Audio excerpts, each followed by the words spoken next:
Torah studies. All right, this is Torah studies. This is our weekly look at the Torah portion. Torah portion this week is Naso, and we have so much to talk about. So we are going to talk about a few things. Let's set our intention. I sound very new age, don't I? We're going to set our intention. Everyone does that, right? We set our intentions. I think so. All right, the intention tonight is to explore the laws of Nazir. What are the laws of being and becoming a Nazir? What's a Nazir? You ask and you wonder, perhaps. Tonight, we're going to explore that. We're also going to explore the curious case of Samuel the prophet, not Benjamin Button, whatevs. This is the curious case. Look who's here. Hey, Olia, welcome. There were rumors. The rumors have been confirmed. Okay, so the curious case of Samuel the prophet. So much to talk about. So little printed out text to navigate, but you guys you're in good hands. We'll navigate this. I'll read the text. Hopefully this will make sense. You guys ready? Let's do it. Let's do it, everybody. Okay, so we begin with this week's Torah portion. The Torah portion, as I mentioned before, is Naso. It is a very long Torah portion. It's got, I think, if I'm not mistaken, it's the longest Torah portion.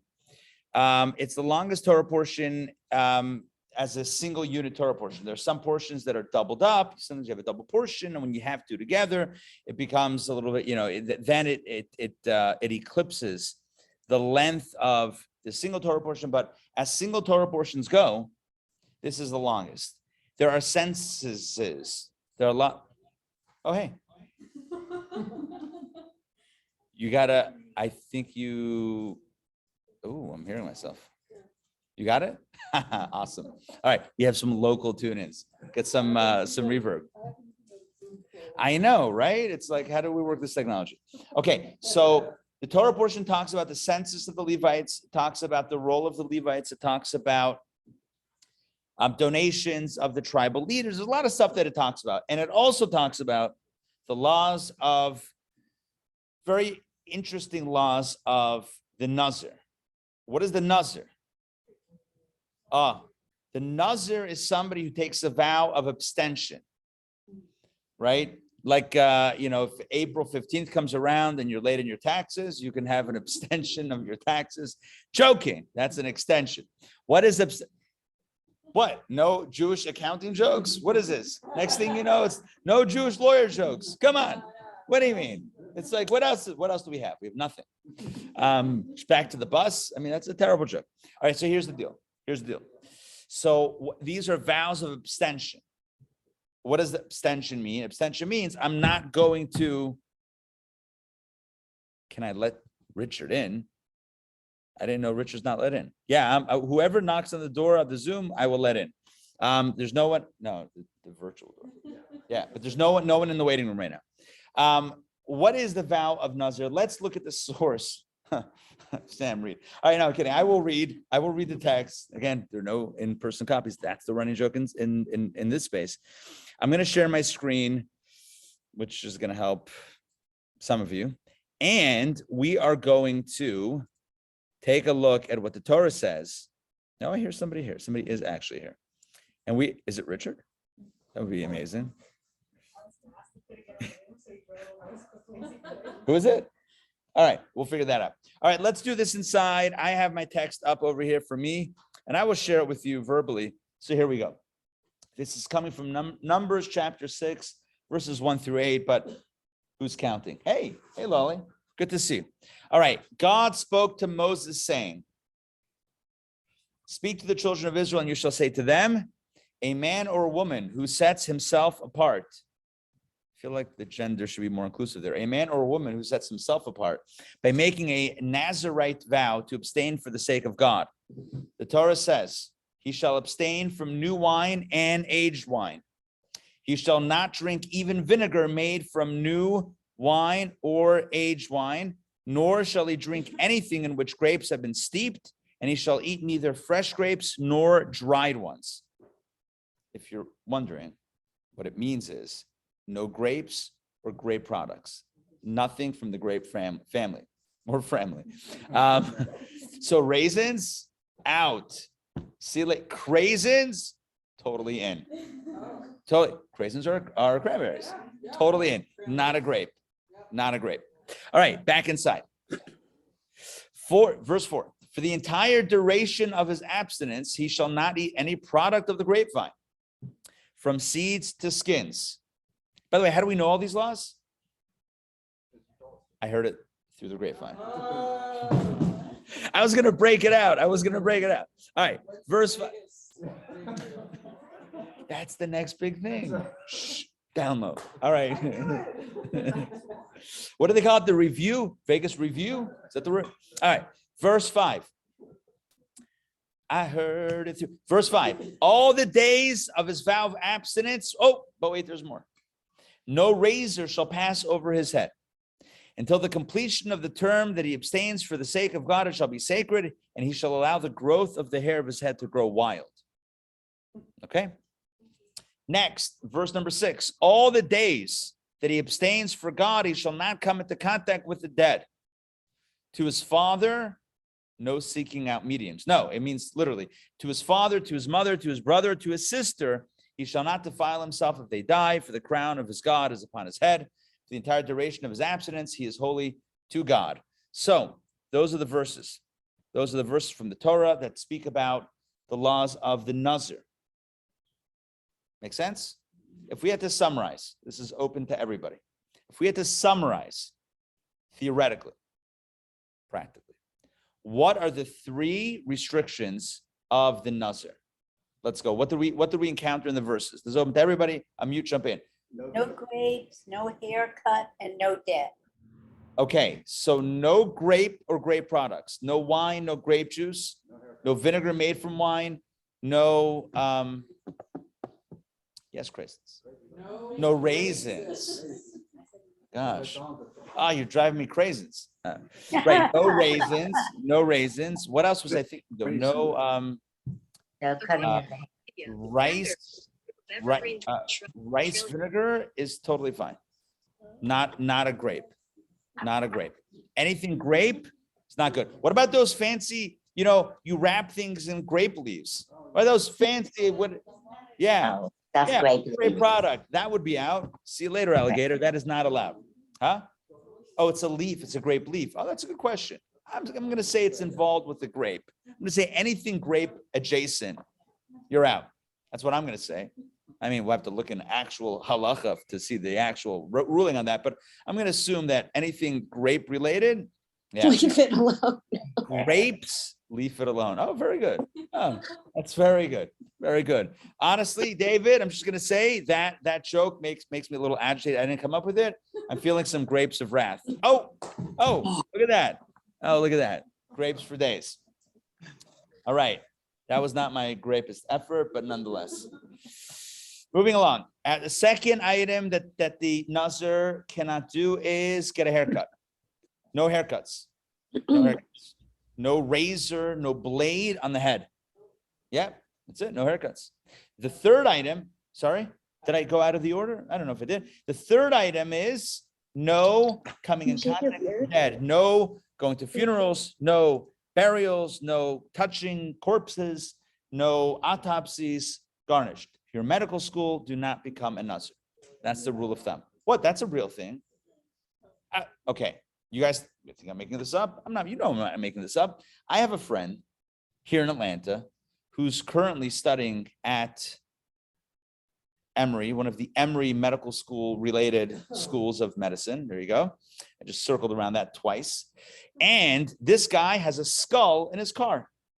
No, he's not an expert. No, it's totally legal because they're examining skull. Oh, is this a little gross? Oh, I'm sorry. Can someone pass the babka, please? I'm telling you this. I'm just saying, are you saying it's suspicious? It's totally sus. Listen, here's the deal. He's married with children. He doesn't need to go on dates. Here's the thing. It's a skull for, we all have the skull in the car. All right, listen, I hope we don't. I'm just saying. Look. He does his thing, but a Nazir could not come in contact with death, with anything related to death. Now let's take a look I'll pull it up on the screen. Let's take a look at text number 2 from Rambam. Maimonides organizes it beautifully. You gotta love Rambam. Rambam is the ultimate organizer. He is fantastic. Maimonides, in his aptly named Laws of the Nazarite, Hilchas Nazir or Nazirut, writes the following: there are 3 matters forbidden to a Nazarite. Number 1, ritual impurity resulting from contact with the human corpse. He goes in opposite order. Number 2, shaving his hair. And number 3, partaking of products of the vine. This applies, I rolled my eyes because I rolled my eyes at my own joke in my head. That happened. This applies both, okay, that joke wasn't divine. There you go. This applies both to the fruit or the waste product of the fruit. Alcoholic beverages made from dates, figs, or the like are permitted to a Nazarite. Vodka? Good. Vodka, okay. Scotch? Sure. Knock yourself out. Yeah, you can. What's wrong with being a Nazarite? We still get the hard liquor? No problem, right? No wine, no problem. Beer is okay. Beer is okay. Absolutely. Beer is okay. Bourbon is okay. What else do we have? Yeah. Tequila. Is tequila okay? Sure. What is tequila made from? Is that a cactus? Whoa, that's so cool. Rum. Oh, so Samson got the old no strong drink prohibition. All right. Samson got an extra little extra level of, but Rambam says right here, other alcoholic beverages are fine. The shechar, I'm going to read that Hebrew word here in this text. The shechar, forbidden to a Nazarite by the Torah, is an alcoholic beverage made from a mixture of wine. So if there's wine in it, it's a problem. If there's no wine, no shoes, no problem. Something like that. Now, let's talk about some assorted. Let's talk about some. Remember when those signs were on the? Yeah, right. But here it's no problem. No wine. No, huh? Oh, is it a? Yeah, you know me, all into country music. Listen, you think you're the only one like Shania Twain? I mean, seriously. Back. All right, back to our story. Back to the narrative. We don't want to lose the plot here. Back to the narrative. All right, so when it comes to the Nazir, how long is a Nazir forbidden in all 3 areas? What do you think? How long is the Nazir out? 30 days. Minimum of 30 days, maximum of whatever they want. It's up to minimum 30 days. If someone says like, I'll be a Nazir. Oh, whoops. No. If somebody takes an actual, if this was a real Nazarite pledge, it would be followed by, what have I done? But anyway, this was just right. So the minimum baseline is 30 days. Max could be as long as you want. You could do it for a year, 10 years, or forever, right? Could be forever Nazir. It's a thing. If a person doesn't do it forever, if they do it for a set amount of time, upon the conclusion of that time period, there's a whole ritual involved. You got to bring a sacrifice. You got to go to the temple. I should probably reorder that. You have to go to the temple, bring a sacrifice, and then you got to shave all your hair. Yeah, you got to cut all the hair that you couldn't cut. You got to take it all off. Take off all the hair, and then your Nazarite pledge is over. What happens if somebody messes up? Like, whoops, I was a Nazir, middle of the 30 days or middle of the year, whatever it was. I drank something. I thought it was something else. It turns out it's wine. What do I do now? What do you guys think? You got to start over again. But before you start over again, you have to do the same process as if you finished. Yeah, you got to bring the offering. You got to shave all the hair. Then you got to start again. Unless you like that sort of thing, that's no fun. So if you're Nazir, you just got to see it through. Now, let's talk about some other assorted Nazarite laws. You guys ready for a potpourri of Nazir-related prohibitions? If you're a Nazir, I feel like this is a Jeff Foxworthy stand-up bit. You might be a Nazir. No, yeah. If you remember Jeff? I feel like this is it's a very Southern class. Super Southern class right now. Super Southern. Bourbon, Jeff Foxworthy, country music. Yeah, we're all in. We're locked in tonight. Super duper locked in. Okay, So getting back to getting back to assorted Nazarite laws. So when it comes to the Nazir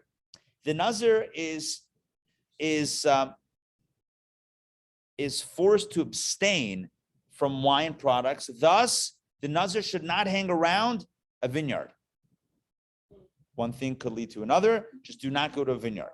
Nor should you hang around people drinking wine. These are not good habits to do if you're a Nazir, right? If you're a Nazir, don't hang around the vineyard. Don't hang around this whole cabal, drinking wine.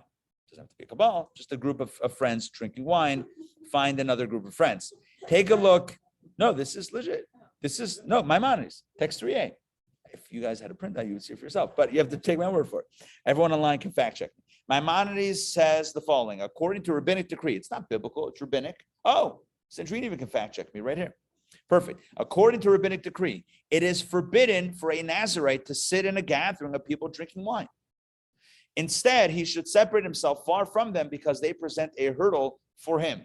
Our sages said, do not come close even to the area around the vineyard. The Talmud says, don't do the old vineyard tour. It's like, if you're a Nazir, don't go to Sonoma. Just don't. Don't go. What's the reason? Oh, we're going to get there. Oh, yeah. Oh, this is all the setup. We're taking it slow right now. We're getting there. Now, let's keep on going. So that's one detail about the Nazir. Let's talk about something else. Let's talk about another law. We're going to keep it right here, text 3b.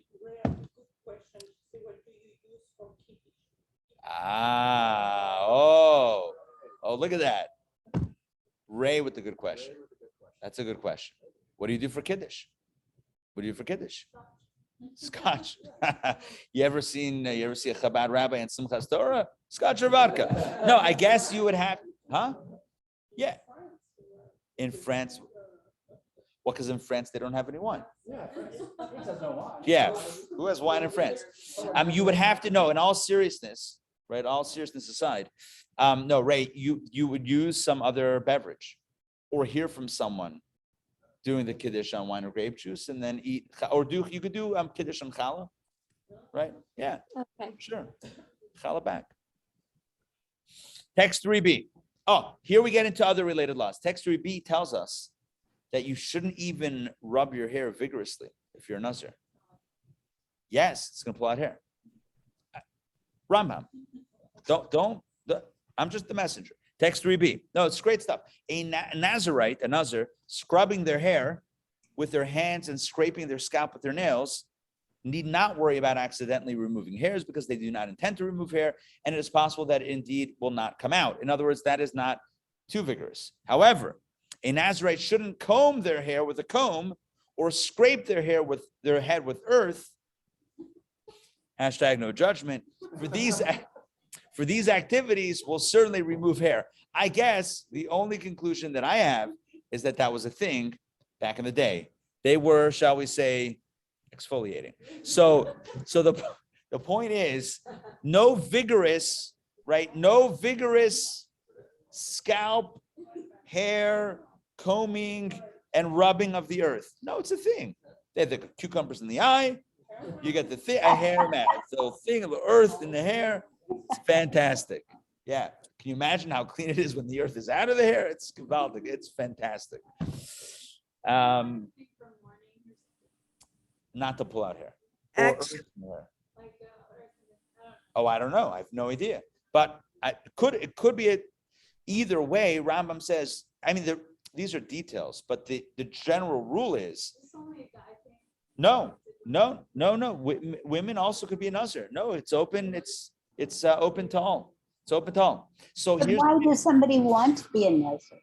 Oh, we're gonna get there in a second. Oh, I have a great story for you. Great story from the Talmud. No, I could have my own great stories. No, but this is a great story from the Talmud, an actual legitimate story. Now, so these are some of the prohibitions of being a Nazir. Now, let's talk about one more thing, and that is that the laws of Nazir, not only the laws, the status of a Nazir really could only take place in the land of Israel. Why, you ask? Because rabbinically, the moment you step out of Israel, into diaspora soil, you are already rendered on some level in a state of impurity. According to Jewish law, the diaspora has a state of low level or subtle impurity. That's the way it is. That's the way it is. Therefore, if you're a Nazir and you're all about purity, how could you be a Nazir outside of Israel? It doesn't even make sense. It's a contradiction in terms. So if somebody, listen to this, if somebody, we're about to read this inside, but I'll tell you outside first. If somebody outside of Israel takes the vow of being a Nazir, well, then they still have to keep all those restrictions. But until they go to Israel, the clock doesn't actually start. They still can't drink wine, cut hair, or come in contact with the dead. But when they go to Israel, clock starts. They get clocked twice. Basically, text 3c, I'm going to pull this up on the old screen. Text 3c, a Nazarite vow may be observed only in Eretz Yisrael. That means the land of Israel. When a person takes a Nazarite vow in the diaspora, he is penalized and obligated to ascend to Eretz Yisrael and observe his Nazarite vow there for as long as he vowed. Throughout the entire time he is in the diaspora, he is forbidden to drink wine, to become impure due to contact with the dead, and to cut his hair. He must uphold all of the requirements stemming from a Nazarite vow, despite the fact that the days are not counted for him. If he transgressed and drank wine, cut his hair, or touched a corpse, or the like, he is liable for lashes. Which is great if you have long hair, lashes.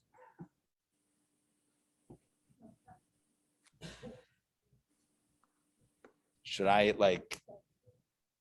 project the fact that it's a joke? Yeah, lashes here would be a form of, listen, we don't usually talk about this, but yes, there was a form of corporal punishment in ancient Jewish law, lashes. There's a specific formula, by the way, that's done. Yeah, that's a thing. That's a thing. So anyway, but moving right along, the point here is that we have some, hopefully like a sense of what the Nazir vow, what the Nazir experience looked like. The Nazir experience included prohibitions against three things. Number one, you could not have anything from grapes or grape products. You could not cut your hair. You could not come in contact with a corpse. You with me? Yes. In addition, be careful not to hang around people drinking wine, not to hang around a vineyard. No vineyard tours. Yes. No going to a hospital for sure, because in a hospital, the assumption is that there will be someone who's deceased under the same roof, which renders one impure. Absolutely. Funerals, stay at a distance, etc. We also read about, what did we read about? We also had the notion of, not rigorously combing your hair in such a way that the hairs will definitely come out, and that being a Nazir really only applies in the land of Israel. Now, here's a question. Can one be a Nazir today? Is it possible? Could somebody legally take the vow of Nazirut, of being a Nazir today? I know. Oh, wow. Sam just pulls out a Rambam like just walking down the street. Yeah, boom. Right. I'm going to repeat it. My question was, you ready? I'm going to repeat my question. My question was, is Nazir a thing that can be done today? Here's the answer, because you're already like 2 steps past. Here's the answer. The answer is yes, it can be done today, but it is somewhat challenging. Why is it challenging? Number one, because you can't conclude it. The only way to end it is with a sacrifice in the temple. There is no temple. Peachtree Temple doesn't, not the Holy Temple. The Holy Temple in Jerusalem with an altar, right? That doesn't exist. Today. So you can't yet, by the end of the day, but not right this second. So therefore, if someone takes a vow of being a Nazir, until there's a temple and a sacrifice, etc., they can't get out of it. So it might be for the duration. That's number one. But it could be done. Number two is, in general, the approach of Judaism is the Torah has given us enough prohibitions. We don't need to pile on. Are you with me on this? The Torah, there's enough things, 365 categories of things that are no-nos, that we don't have to look for adding on more things. Like, oh, that thing that I could have, not going to do it, right? Dana Carvey, not going to do it. Like what? We don't need to. That's an SNL reference. You get it. You get it. The point is that we don't need to look for that. And that comes from the Talmud. Text number 4, as we put it up on the screen, let's take a look-see. The Talmud in the aptly named tractate Nazir says the following: Rabbi Elazar HaKapar, the esteemed, I feel like that should be reversed. The esteemed Rabbi Elazar Kapar says, what is the meaning when the verse states, and make atonement for him for that he sinned by reason of the soul? With which soul did this Nazarite sin? Let me explain what's going on here. The Torah says that at the conclusion of the time period of being a Nazir, there's an offering. We talked about this the whole evening, right? They have to bring a sacrifice. What kind of offering is it? It's a sin offering. Why a sin offering? What was the sin? He didn't break it. He kept it. He's done. He or she is done with the time period. What's the sin? Rather, because he deprived himself of wine, he is called a sin. Now, in other words, something that's permitted, and you say, as God says, you can have it, which means spiritually you can uplift it, whatever. And you say, but I'm not going to. That itself is basically denying an opportunity of elevation. Now think about it. If a Nazarite who deprived himself only of wine is called a sinner, how much more so in the case of one who deprives himself of everything? Basically, Rabbi Elazar Kapar was advocating, that's the invisible guy. Rabbi Elazar Kapar was advocating the notion of not living a life of abstention in general. In fact, there is a statement in Judaism that says that when we get above to the heavenly court, they're going to take us to task and make an accounting of all the things that we could have eaten that we didn't eat. And I know what you're thinking. What? But what it means is, it doesn't mean everything. What it means is the notion that the things around us, of course, this is a mystical concept. Everything has sparks. We spoke about this last night at the JLI class. Everything has a spiritual spark with the potential for being uplifted. So when we encounter something, when we engage, when we find ourselves in contact with something, the purpose is to elevate it, not to shun it, unless it's forbidden. But if it's permitted, find a way to utilize it. The Nazir who says no haircuts, no wine, no getting involved with with people that are deceased, that's creating additional restrictions over God's restrictions, and that's not necessarily ideal. However, now you're going to ask, so why is it even a thing? So if we've just presented the fact that it's not an ideal status, it's not an ideal state, so then why is there even this provision? To this, we bring the Talmudic story that I alluded to / mentioned before. And that comes from Tractate Nedarim. Here we go. Listen to this. It's a great story. It's a great story. Text number 5. Rabbi Shimon HaTzadik said, Rabbi Shimon the righteous said, in all my days as a priest, he was a Kohen. I feel like he was also a Kohen Gadol, maybe. Anyway, in all my days as a priest, he lived in the times of the Second Temple. I never ate the guilt offering of a ritually impure Nazarite, except for on one occasion. What he's trying to say is, I never encountered someone who actually was a Nazir and finished and brought the offering. This never happened only once in my entire career as Kohen. One time, here's a story. Let's settle in. One time, a particular man who was a Nazarite came from the south. And I saw that he had beautiful eyes and was good looking. What? Let's continue. And no, this is very important to the story. And the fringes of his hair were arranged in curls.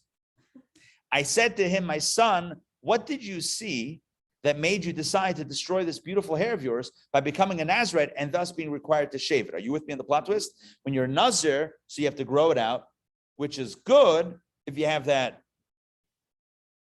great hair. But then at the end of the period, I already mentioned before, those were my breadcrumbs that I've been dropping all night, right? Is that at the end you bring the sacrifice and have to shave the whole thing. So he says, buddy, that was very loud. What's going on? Why'd you do this? Set it up. Now you have to cut all that hair. He said to me, I was a shepherd for my father in the city.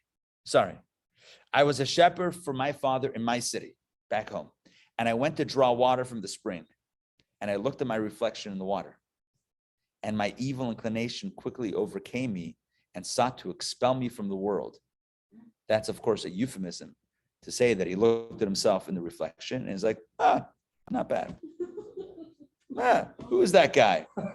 He was like, right? He was doing that whole like, I don't know. Yeah, Tom Cruise, little Top Gun, huh? Yeah, so my evil. I wish we had text. My evil inclination quickly overcame me and sought to expel me from the world. What that means is the evil inclination stirs us to do behaviors that are self-destructive.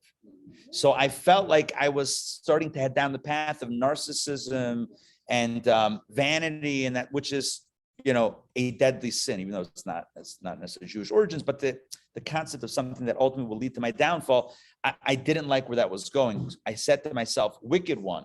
He's referring to his Yetzer Hara, the evil, the vanity within, the ego within, wicked one. Why do you pride yourself? Listen to this. Why do you pride yourself in a world that is not yours, in someone who will eventually become worms and maggots? He's telling himself that. Like, I'm taking pride in my own beauty, and what's the end game? The end game is under the earth, and what? Yeah, it's that skull in the dude's car. I mean, like, right? The end is not pretty. So that's what you take pride in. That physical appearance. Come on. I swear, and he took a note at that point, right then and there. I swear by the temple service that I shall shave you for the sake of heaven. Interesting. That's when he became a Nazir. So Rabbi Shimon HaTzadik concludes his tale. Rabbi Shimon HaTzadik said, I immediately arose and kissed him on his head. I said to him, my son, may there be more who take Nazarite vows like you among the Jewish people. About you, the verse states, a man or woman who sets himself apart by making a Nazarite vow to abstain for the sake of God, etc., etc., etc. So thus, the Talmud gives us a scenario through the true story that happened with Rabbi Shimon HaTzadik and this Nazir. The Talmud tells us in which case it is a healthy decision. If somebody feels like their hair is not a positive thing, or that wine is not a positive thing, or that ritual impurity is not a positive thing for them, if they feel like they need this, then this is an option. This is an available option for them. Why not just cut his hair? Yeah. I guess he was locking himself into that. So no, Leo's asking a question. Why not just cut your hair? It's like, I know a guy. It's great. Grab the Floby. The Floby. Yeah, Floby. Epic. The Floby was the vacuum with the built-in haircut. So pull the hair at equidistant. Legit. If you were around in the late 80s, early 90s, and you were at late night, 2 a.m., that's Floby for days. Floby for days. You could look at it. It did make a comeback. It was the COVID comeback kit. Yes, it was a thing. Imagine if you want to cut your hair exactly 2 1/4 inches all the way around. Good luck. You can Floby it. I don't know who that is. Oh, that's Stooges. Anyway, so here's the point. As we vigorously Google Floby, I think it locks him in. Well, also like one thing is like you're not operating on the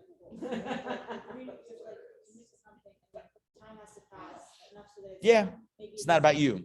Well, yeah, like maybe it's kind of like, and maybe in the moment you're like putting a pulse, like, yeah, why not? And Right. you give yourself enough time to process it, like, oh, I can't believe I Right. really Yeah, what did I do? What did I set myself up? Right. So it's like the slow process of really, oh, good. I like that. I like that idea that Sam is saying. In other words, it's not just taking a haircut, because that's a one moment sacrifice. This is whatever the amount of period, maybe 30 days or longer, of knowing what's coming up and living with that realization of this is going to be shaved all the way down, just taken all the way up. So it's an interesting story. And the point overall is that there is a place in Torah, there's a place in hashkafa, as it were, meaning, translate hashkafa. Hashkafa would be like a perspective. No, that would be like it would be like in a perspective, in a philosophical place. There is a place for being a Nazir. Let's talk about some famous Nazirs in Jewish history. Yeah. Because I'm struggling with that. I agree with it, but then on the same vein of like incorporating what we wrote earlier about it not being great because you're missing out on these mitzvahs, then why would it be okay to do it forever? Why would it not? Why would it be okay to be a Nazir forever, a forever Nazir, if that means that forever you're going to miss out on opportunities? I guess if somebody feels like they need that, then they have to just cut that part out from their toolbox, as it were, of elevation, and that's it. I mean, we find that in different ways, not necessarily in this context, but in other spaces where people have to abstain from things because for whatever reason it's not a healthy scenario, and that's a valid approach. I still don't get I feel like there's still some kind of deeper, why the wine, what's the Why specifically the wine, the hair, and the death? Yeah. Why is it There- holier To not do the wine specifically. the wine? So good. Hair, what's Yeah, look, I mean, wine and hair could be connected with I mean, hair. We read a story about hair being related to vanity. I think wine is also wine is connected with simcha, joy that could lead to frivolity, right? We see the major downfalls happen through wine. Adam and Eve, according to some opinions, the forbidden fruit was actually wine or grapes. Noah, when he gets off the boat, right? Next thing you know, there he is planting a vineyard and just rolling around the vines. So, yeah. So like wine famously is very, even biblically, is very complicated. Yeah, well, it is. You're right. But there's something about wine. Anyway, The general lost his head. Remember? I don't remember. No, she cut off his head. Who was it? Yehudis? Yeah, Because she got him drunk. yes, Yehudis, right. She fed him what? She fed him grapes. Yeah, sorry. Wine. Oh no, maybe you're right. It was milk. Might have been wine and milk. Deadly combo. That'll do it. All right, but let's talk about famous Nazirs in Jewish history. So, of course, probably the most famous Nazir was Samson. But we're not going to talk about Samson tonight. But he was probably the most famous Nazir. His Nazirut, his being a Nazir, was associated with his strength, right? Famously, or what I call it infamously, right? When Delilah, when she cut his hair, that was it. That was like keeping away Popeye from the spinach. That is not a good scenario. And that ended his power until it came back in a final burst of strength to knock down the whole thing. Anyway, the point is that Samson was a famous Nazir. But tonight's class is not about Samson, i.e. Shimshon. It is about Samuel, Shmuel. Yeah, so we have four names, really two people with four names. The Hebrew of Samson is Shimshon. Shimshon Hagibar. Shimshon the mighty. Samson the mighty is Shimshon Hagibar. Shimshon Hagibar. So that's one guy. That's not today's class. We're going to talk about Shmuel. English of Shmuel is Samuel. Now, Shmuel was a Navi, was a prophet. And he was one of the most prolific prophets in Jewish history. He lived about a little over 2,900 years ago. And he helped the transition from the era of the judges to the era of the kings. So he did. So he helped usher transition Jewish history from the era of the leaders being the judges to the leaders being the monarchy to the kings. He was the one who anointed the first few Jewish kings, Shaul HaMelech, as well as King David HaMelech. Now, but what we're going to talk about now for the next 10 minutes or so is the story of his birth, because his was a miraculous birth. Very interesting. His was a miracle birth. What happened?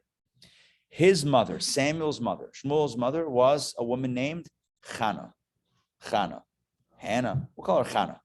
Chanah was married to a man named Elkanah. Okay, we got a lot of names. So there's a couple, husband and wife. We have Elkanah. He's a wealthy fellow, takes care of his two wives, takes care of his wives. He's married to a woman named Chanah. Chanah is childless. Not only is she childless, but she is unable to have children. Now, this pains her greatly. And so every year she would visit they didn't have the Holy Temple. Remember, the Holy Temple was only built by King David's son, King Solomon. So this is well before that, decades before that, the temple was built. They had the Mishkan. They still had the portable sanctuary. It was docked, as it were, in a place called Shiloh in the Holy Land. So the Mishkan was in Shiloh. So she used to go make a pilgrimage on an annual basis to the temple, the Mishkan, the tabernacle, the sanctuary. So one year she found herself there and she decided that's it. She's going to pray her heart out for a child. Here is the narrative. Let's read this. I'm going to read this. I'll put this up on the screen. Let's do this. Text number 6, Chanah's vow. And Chanah arose after eating and after drinking, and Eli. Okay, Eli was then the high priest. So I'm adding another character. Elkanah is the husband. He's home. Chanah is at the Mishkan in Shiloh. Eli is the one who is officiating over there. He's the priest or the high priest. So Chanah rose after eating and drinking, and Eli, the priest, was sitting on the chair beside the doorpost of the temple of God. And she, Chanah, was bitter in spirit. And she prayed to God. She was heartbroken. And she prayed to God and wept. And she vowed a vow and said to the Lord of hosts, if you will look upon the affliction of your bondswoman, and if you will remember me, and you will not forget your bondswoman, and you will give your bondswoman a child, and I shall give him to God, and I shall give him to God all the days of his life, and no mora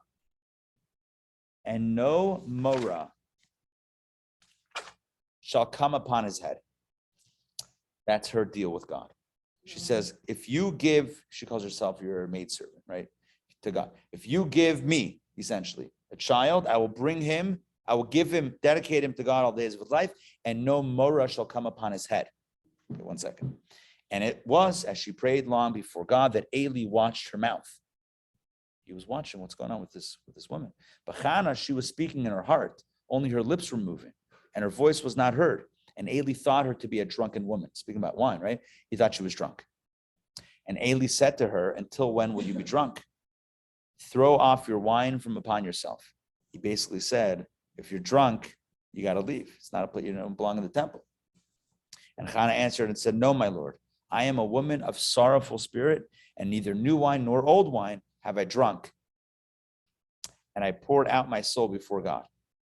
Take not your bondswoman as an unscrupulous woman, for out of the abundance of my complaint and my vexation have I spoken until now. And Eli answered and said, go in peace, and the God of Israel will grant your request that you have asked of him. And she said, may your bondswoman find favor in your eyes. And the woman went on her way and ate, and her face was not sad anymore. That is the end. That is that excerpt of the story. So I hope the narrative is fairly clear. Chanah is desperate for a child. She goes to the Mishkan, to the temple at that time. She prays the way we pray the Amidah, which is we say it verbally, but quietly. So only we can hear, no one else can hear. This was a very unique form of prayer. In fact, the way we pray the Amidah is modeled after her prayer. We learn it from her.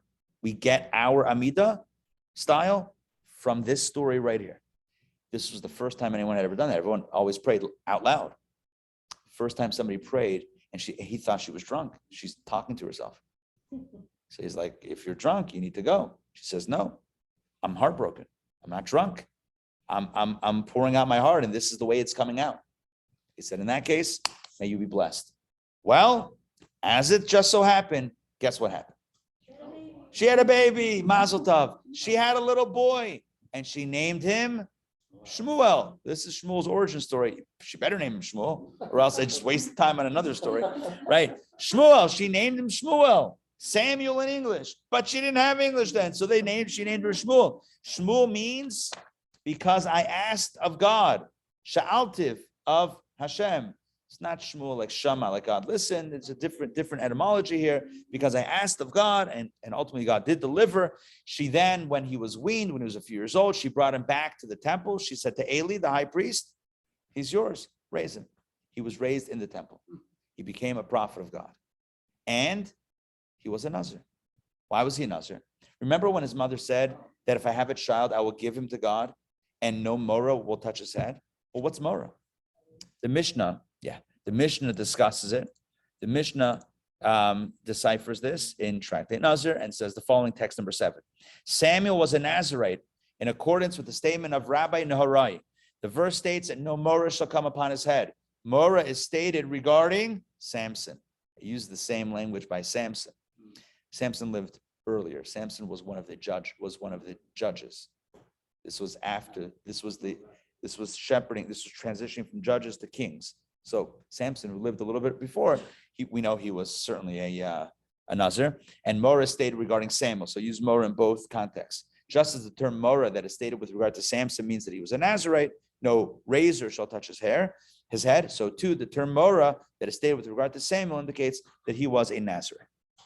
Okay, so they were Nazarites. Let me ask you a simple question that is not so simple at all. It's a klutz kasha. It's the obvious question. How did Samuel become a Nazarite? His mother pledged. Unbelievable.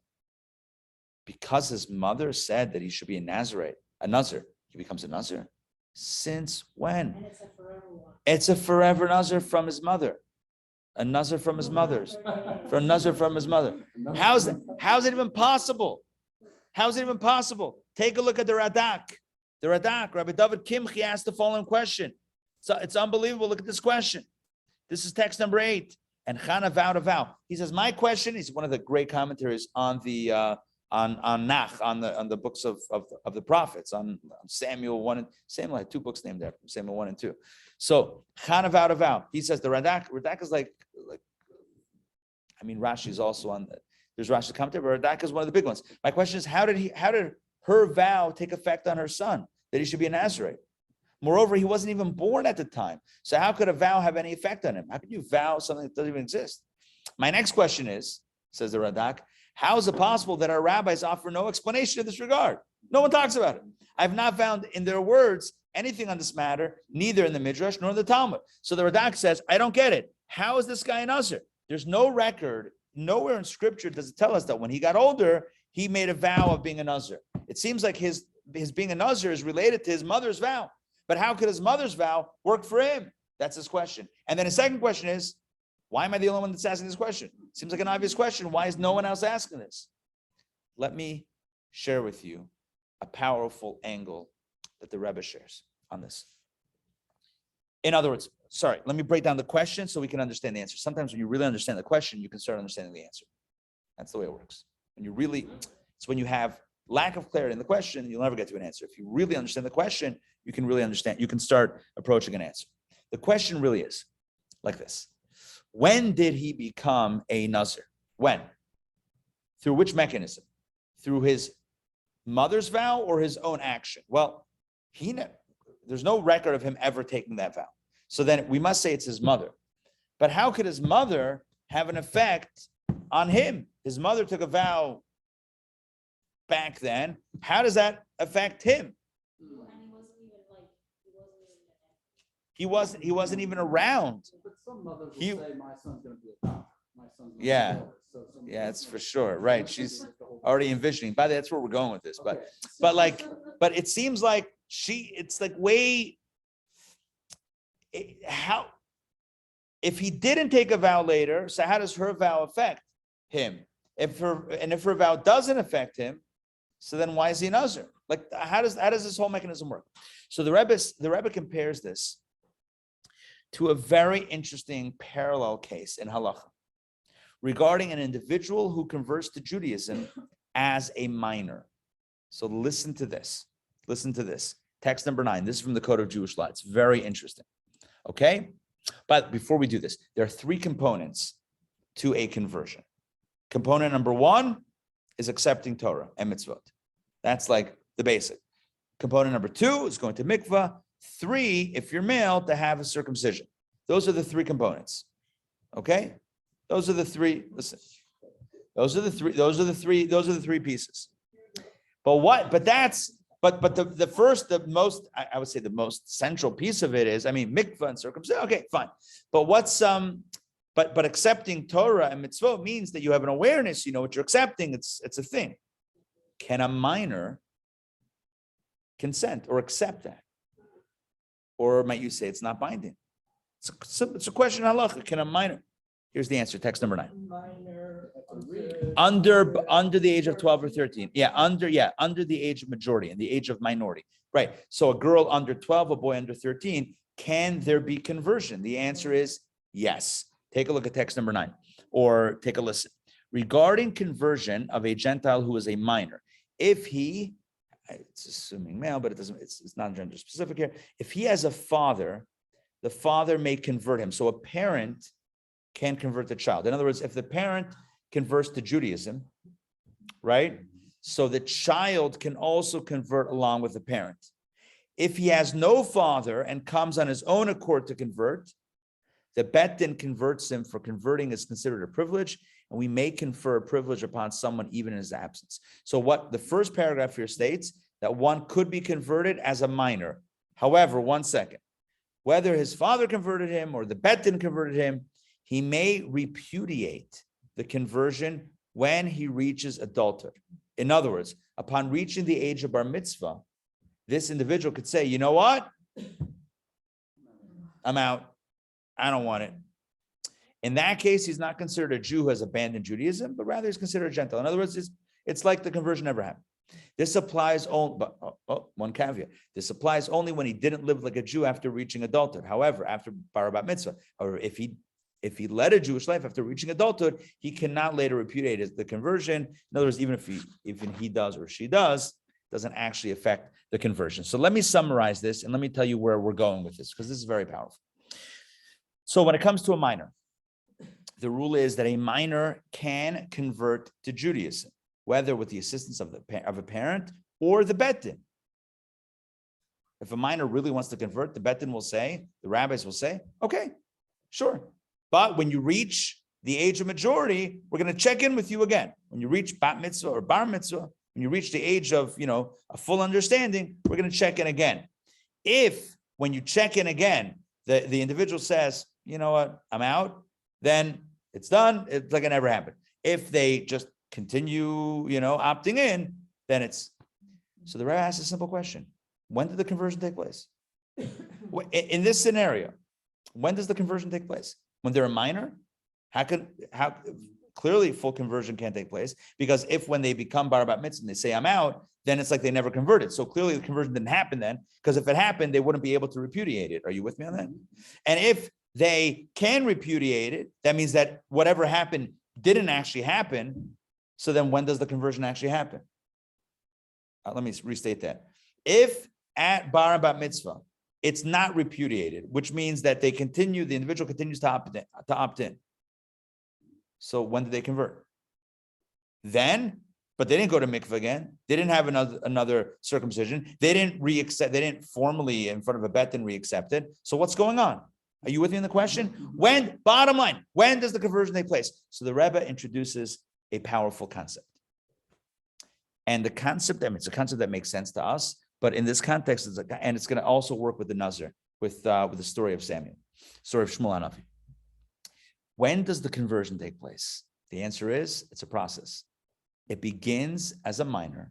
The process begins rolling as a minor, and it becomes confirmed upon reaching the age of majority and remaining opting into that, which means that the conversion didn't happen completely as a minor, but you started a process that will culminate at a certain point in time. When that point in time occurs, when the person reaches 12 or 13, and they say, still in, at that point, that reveals lemafreya, which means retroactively that what happened then was a real conversion. If they say then at age of 12 or 13 upon each age of majority that they're out, then what that means is that the ball that started rolling actually didn't really mean that. So it's a process, and I think this makes sense logically, right? It's not that the conversion happened or didn't happen. It's not a binary either or. it's a little bit more complicated than that. There's a process that unfolds. There's a starting point and there's a culmination point. If the culmination never happens, then it means retroactively the starting was a false start. If it continues, then it means that it was a viable start. The Rebbe says the same thing is true with Chanah. She didn't know if her son would continue being a Nazir. She didn't know she was going to have a son, for sure. She was praying for a son. She had no way of knowing that her son, upon being born and living his life, would remain a Nazir. She can't force that. But she started the ball rolling. And when he continued to live like a Nazir, he continued carrying on the legacy, or not even legacy, the path that she had set him upon. So we asked before, the Radak asked, when did he become a Nazir? She said it. When did he say it? It's like the conversion story with the minor. It starts with the mother. If he, upon reaching the age of awareness, says, I'm not doing this, I'm out, then that means it never happened. She started something, but it never happened. But if he opts in, then when did it start? With her. This is a powerful construct, philosophical construct, that you could have something that starts in one place, but we're not sure where it's going to go until a second action either happens or doesn't happen, that then reveals what was the nature of that first action. In life, sometimes you don't know what one story means until another story happens, right? Something happens in life. Something happens. You're like, is this good or bad? Right? We don't know until another point in time happens. They're like, that was actually good. Or, oh, that was actually not so good. Oftentimes, things don't happen only in one shot. Life is a continuum. It's like a story. You have to turn to page 253 to find out what page 17 meant. When Shmuel lives his life as a Nazir, now we know that his mother's vision was that vision. If he didn't, it would have just been something that she said in the moment that she felt. When somebody converts as a minor, are they converted fully? No. If they continue living like a Jew, great, that's the conversion. That reveals that what happened then as a minor is a conversion. If not, okay, so it's not. You with me on this? It's an unbelievable construct. Again, it's a philosophical construct that has very real halachic or very real ramifications in these discussions. That you can have a story that unfolds over multiple acts. And in one single act, the story is not done. It takes another act, or maybe another act, or another act, multiple acts, multiple days, and maybe years, and maybe lots of different things to happen, lots of changes to happen to reveal what was the actual meaning of a prior event. You with me on this? So what's the takeaway? There are many takeaways. I've thought about this a lot. There are many, many takeaways. I mean, even if we ended right here, I think Dayenu. It's like a little abstract, but it's also a little bit concrete. We can think about our own lives and what we might call pivotal moments in our lives, right? Like major choices in our lives. We made a choice. We had one intention. We had one thought, but we don't know how it's going to play out until it plays out. And then we're like, oh, or oh, right? Or somewhere in between, or maybe both sometimes, or both. So that itself is a lesson that I think is a dayan.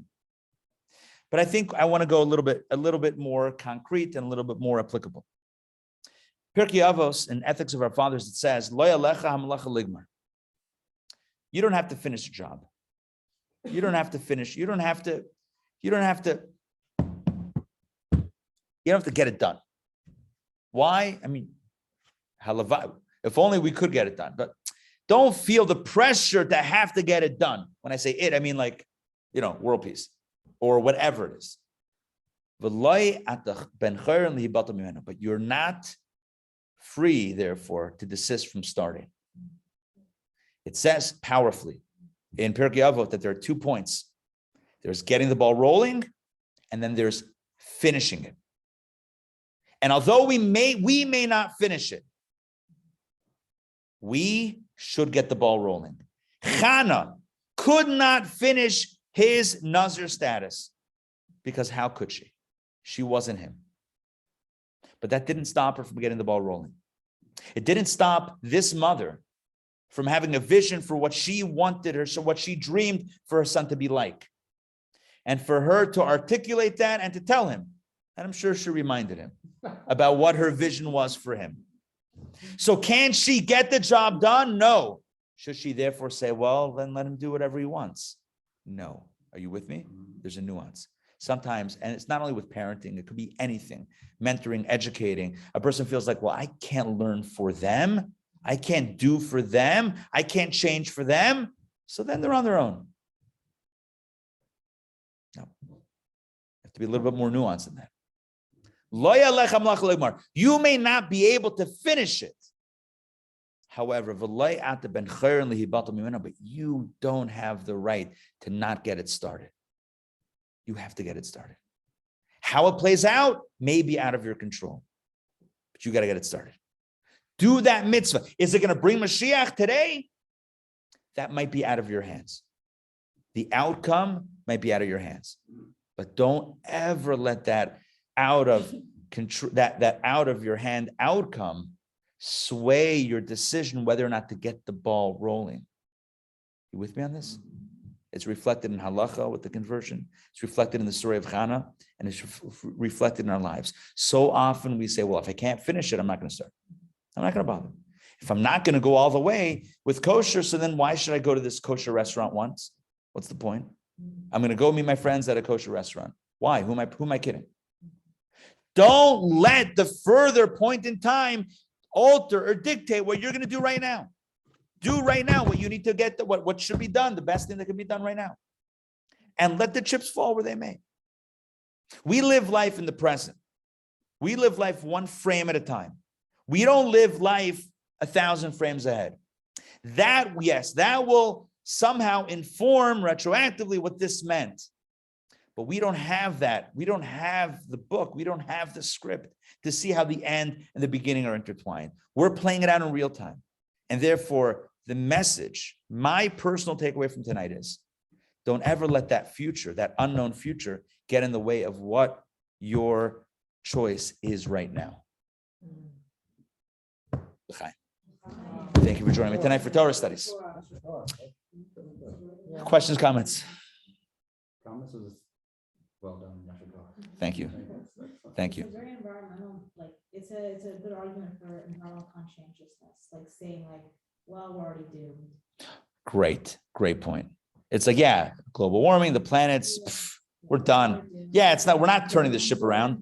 Too big of a problem. We had that event here,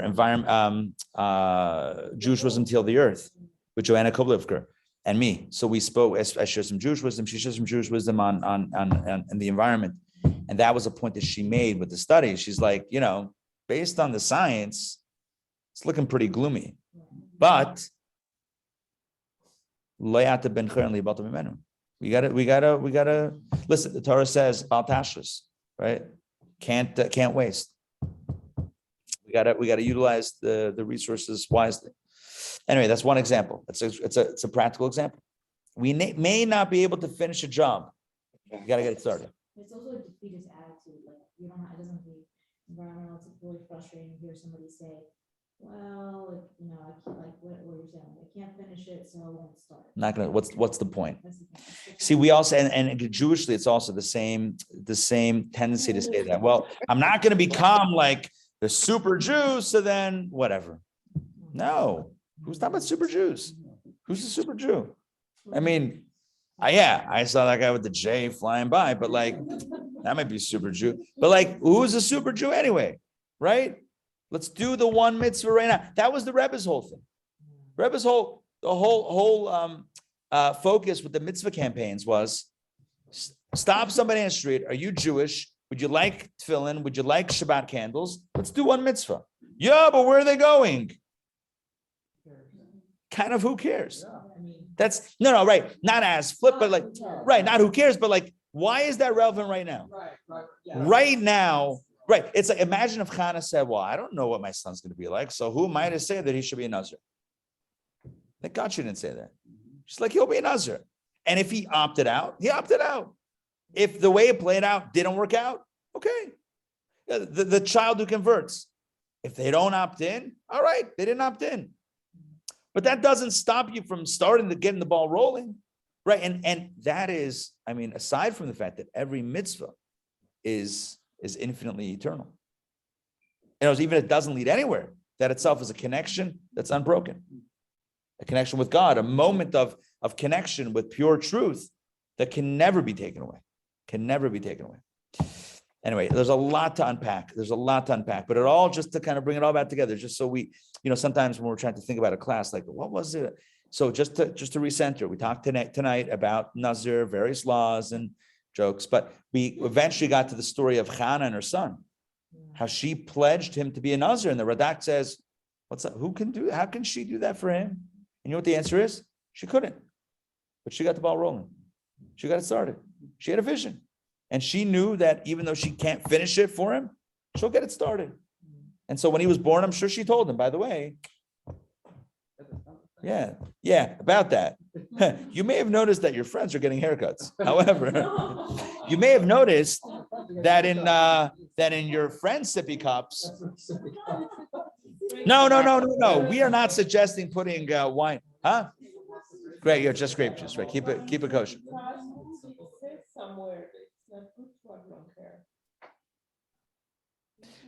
You can find a lot of things at the top. No. Yeah, the Talmud talk about long hair. Could be. Yeah. In general, long hair is not a desired thing. I have my own stuff with hair. I usually just let it go for a while.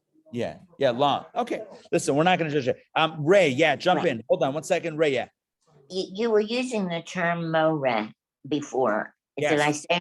Well, you don't mean a teacher. What do you mean, or did you? No. A razor. No. It's Mora. Mo. 1 second. Let me see the original verse. The original verse says, give me a second. Give me a moment.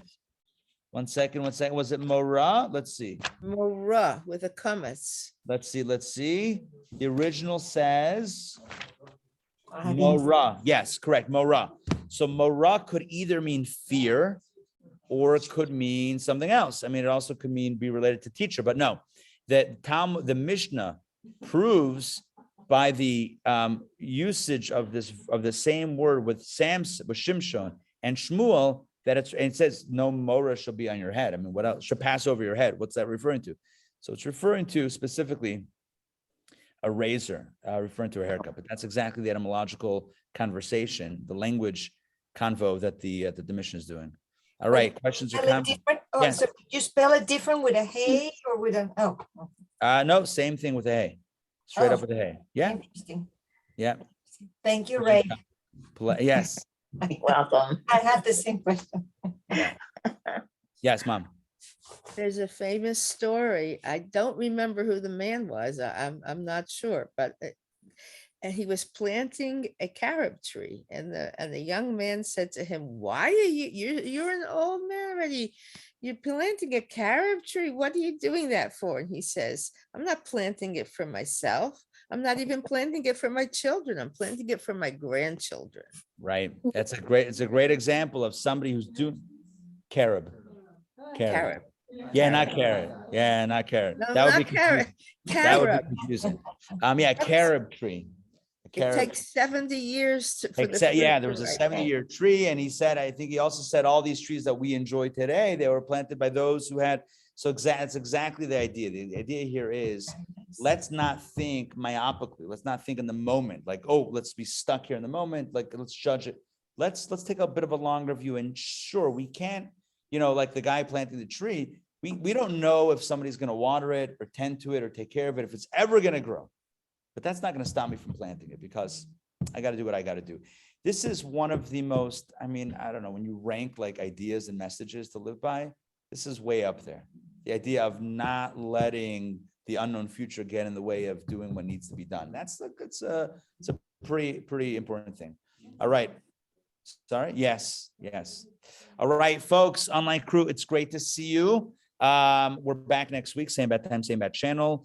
Don't forget, what do we have coming up? I don't know, just regular stuff. Classes, always classes, learning, Torah learning. All right, tomorrow in-person JLI at noon with lunch. We have a barbecue, the IJA annual summer barbecue coming up. Join us for that. 26. Officially it's the 26th, but I just got word of something that I may need to address on the date wise. So, all right, stay tuned for that. All right, good to see you guys. Lila Tov, hope you enjoyed. Take care, everybody. Thank you. Later, Lila Tov.